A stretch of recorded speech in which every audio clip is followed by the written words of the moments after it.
पास में पानी की टंकी बनाई थी और होटल चल नहीं रही थी, उसकी बराबर होटल नहीं चल रही थी, वो टेंशन में था। और उसी दौरान उस पानी की टंकी पे जंगल से जानवर पानी पीने आते थे और एक दिन उसने शेर को देख लिया उस पानी की टंकी पे पानी पीता हुआ और व्यापारी के दिमाग में खुरापाती आई और विचार किया उसने कि एक ताकतवर जानवर जंगल का जो राजा है उसको कैसे गुलाम बनाऊं और उसको गुलाम बना के मेरी होटल कैसे चलाऊं। और उसने उस पानी की टंकी के अंदर अमल मड़ब्बान काम कर दी, तो अफीम थोड़ा थोड़ा अफीम डालने का काम कर दिया और वो शेर उसी पानी का आदी बन गया और फिर उसी जगह पानी पीता, दूसरी जगह पानी पीता, तेने स्तर नहीं बुझती थी। वो एक जंगल का ताकतवर जानवर जो राजा, वो दूसरी जगह पानी पीने जाता, उसकी प्यास नहीं बुझती, उसी टंकी पे पानी पीता और यही प्यास बुझती टंकी के पास ही पड़ा रहता। और मार्केट में उस व्यापारी ने बात चलाई कि इस होटल पे खाना खाने आओगे तो शेर दिखने मिलेगा। और ये बात अगर बांसवाड़ा में चल जाए कि उस होटल पे खाना खाने जाएंगे तो शेर दिखने मिलेगा, तो होटल पे लाइन लगेगी कि नहीं लगेगी। तो उस व्यापारी ने अपनी होटल चलाने के लिए जंगल का जो राजा था, जंगल का ताकतवर जानवर था, उसको अफीम का पानी पिला पिला के गुलाम बना दिया, टंकी के पास बिठा दिया और खटीक पहुंच जाए 1-2 किलो अटकलावी ना के मिलतो और फिर अटका साटी पानी पीने बेच रहे। तो इसी तरह कांग्रेस बीजेपी ने हमारे बड़े बुजुर्ग वडीलों को इस पार्टी का नशा पिला पिला के कमजोर कर दिया है। और इस बार कई बार बड़े बुजुर्ग बीजाइन पानी पीते स्तर बुझे अगले हम जाड़वो है कि तुम्हें ताकतवर हो, स्वाभिमानी हो। हमारे पूर्वज स्वाभिमान की लड़ाई लड़ते थे और इस कांग्रेस बीजेपी ने पेट भरने के लिए लड़ाई लड़वाने का तैयार किया। हमारे पूर्वज हक की लड़ाई लड़ते थे और कांग्रेस बीजेपी ने पेट भरने की लड़ाई लड़ने के लिए तैयार करा दिया आज।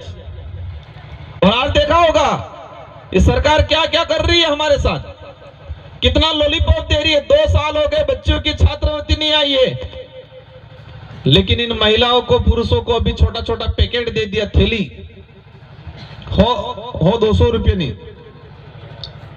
और आप दिल से बताओ कि जो सरकार की योजना के तहत वो सामान मिले तो ये सामान काटो है कि सामान वाली थैली काटी है। ये सामान वधार रहे कि थैली घेर में वधार रहवानी है। और आराम 100 ग्राम मरसू आवे, ये मरसू 2 दाड़ा 4 दाड़ा साले, 1 साल में 12 महीना, 5 साल में 60 महीना। और 60 महीने कुछ नहीं किया, 2 महीनों के लिए दिया और 1 महीने का जो सामग्री है 4 दिन चलने वाली है और 4 दिन 8 दिन चलेगी। 5 साल में 8 दिन का भोजन देके हमको बेवकूफ बनाने का काम कर रहे हैं। और ये बात मैंने विधानसभा में भी बोली है कि हमको फ्री की योजना नहीं चाहिए, इस समाज को आत्मनिर्भर बनाओ। हमारे लोग जिस जमीन पे बैठे हैं उनका मालिकाना हक दो। और अभी मुझे जानकारी मिली ये बासमई बस्ती में 100 बीघा के आसपास जमीन पे हमारे लोग बैठे हुए हैं, अभी तक मालिकाना हक नहीं मिला है। उन लोगों को थैली नहीं चाहिए, उस जमीन का पट्टा चाहिए। ये लड़ाई लड़ने की जरूरत है उन लोगों से। आगे भी कार्यक्रम है, युवा साथियों से कहना चाह रहा हूं मैं, हम आए, हमने बोला आपने तालियां बजा दी, वहां तक नहीं जमेगा। हमारी बात को गांठ बांधना है। और कांग्रेस बीजेपी ने हमारे हक अधिकार के खिलाफ जो काम किया है उसका बदला सूत समेत इस विधानसभा चुनाव में लेना है।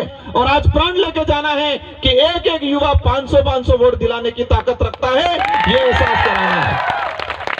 और हमारी महिलाओं को कहना चाहूंगा कि जो भाजपा कहती है नारियों का सम्मान करेंगे, मणिपुर के अंदर हमारी नारियों के महिलाओं के साथ निवस्त करके सड़कों पे घुमाने का काम किया है, तो भाजपा वाले जहां घुसते हैं उनसे पूछना पड़ेगा कि तुम इजराइल की बात कर रहे हो, लेकिन मणिपुर में आदिवासी महिलाओं के साथ जो अत्याचार किया उस समय कहां सोए थे, ये पूछना के समय आ गया है। प्यार से पूछना है। किससे पूछना है? प्यार से। और प्यार में जो ताकत होती है वो ताकत तो कहीं नहीं होती है, इसलिए प्यार से पूछना है उनको। तरीके से बिठा के पानी आनी पिला के अच्छे से पूछना है उनको। 2013 की अधिसूचना निकाल के देखो, जो 5, 45, 50 जो किया, और हमारे बांसवाड़ा में कितनी भर्तियां हुई, इन भर्तियों में 50% जो ओपन कैटेगरी का था उसमें कितने युवा गए? एक भी युवा पुलिस भर्ती में तो एक भी नहीं गया। तो सूद समेत वसूल करना पड़ेगा कि नहीं करना पड़ेगा? इनको एहसास कराना है। और ये बांसवाड़ा की सीट जितानी है। हेमंत भाई राणा अकेला नहीं लड़ रहा है। हमारी लड़ाई वोटों की लड़ाई नहीं है, हमारी लड़ाई देश को बचाने की है, समाज को बचाने की है, हमारे हक अधिकार को बचाने की लड़ाई है। और बांसवाड़ा के युवाओं को विशेषकर कहना चाहूंगा कि मैं हाँ हल्ला में समय नहीं, हमें गहराई से सोचना है, नहीं है, और तरीके से पूर्ण जानकारी के साथ फील्ड में जाना है और तर्क वितर्क करके हमारे लोगों को जोड़ना है। और इतिहास उठा के देख लो, कहीं पर भी क्रांति आई है तो युवाओं ने क्रांति की है। देश को आजाद कराया है, इसमें बहुत बड़ा रोल युवाओं का रहा है। तो इस बार अनुसूचित क्षेत्र के अंदर सत्ता पलटने का काम भी अनुसूचित क्षेत्र का युवा करेगा, ये उम्मीद करना चाहूंगा आपसे मैं। मीडिया ने छाप लिया है, कांग्रेस बीजेपी के हाईकमान को लग गया है कि दक्षिणी राजस्थान का आदिवासी जो तय करेगा उसकी सरकार बनेगी, उनके दिमाग में बैठ गया है। एक समय था इन लोगों को लगता था कि ये लोग तो छोटे मोटे कुछ सामान दे देंगे, चुनाव में कुछ लोभ लालच दे देंगे और वोट दे देंगे, ये उनको लगता था।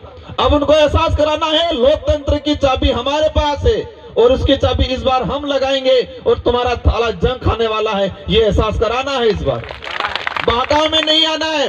वो लोग आपको लालच देंगे, वो लोग पैसे भी देंगे, डराए धमकाएंगे भी सही।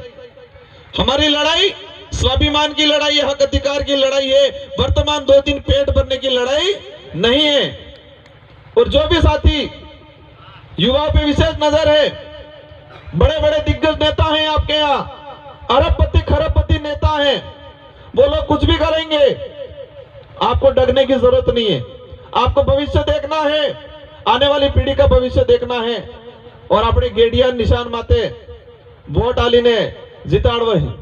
आज गेडियो हॉकी बुजुर्गन काम आवे सहारा बल्ले, खिलाड़ी ने काम आवे खिलवा बल्ले, और महिला काम आवे कांग्रेस बीजेपी नो रात्रे हरोपिन घेरावे पिलन कुटवा बल्ले।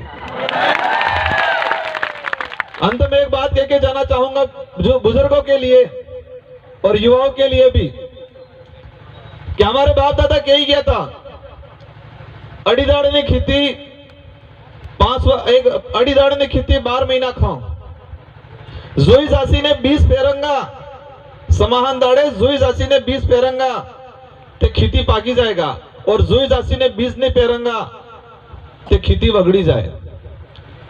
और आप 15 दाड़े ने खेती 5 वर्ष होगा, नाबा वाली पीढ़ी इन्हें बोले कहीं न कहीं भलो थाएगा।